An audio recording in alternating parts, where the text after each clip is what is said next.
На реке Вилюй стоит село Сунтар, одно из наиболее пострадавших поселений от выброса отходов алмазодобывающей промышленности. Причем сунтарцы, как и другие якутяне, практически не имели отдачи от добычи драгоценного минерала. Ситуация изменилась после того, как республика Саха приняла суверенитет. Теперь Северный край получил доступ и может сам распоряжаться своими природными богатствами. Так на территории республики появилась сеть ювелирных заводов. Первый из них открылся в Сунтаре. По этому случаю состоялись торжества. В них принял участие вице-президент Саха Вячеслав Штыров, тепло поздравивший селян со знаменательным событием. Теперь алмазы Саха начинают работать на саму республику.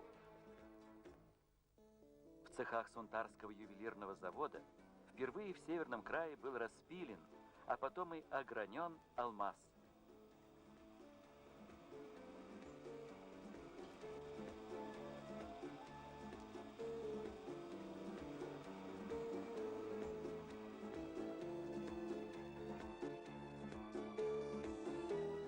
Вот он, первый бриллиант. Появился он в результате совместных усилий опытных мастеров из Японии и молодых специалистов Саха. Жители и гости Сунтара смогли увидеть тот драгоценный камень, ради которого так пострадал их Вилюй.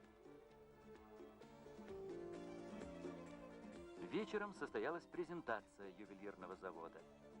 С речью к собравшимся обратился заместитель председателя Верховного Совета Республики Андрей Кириллин.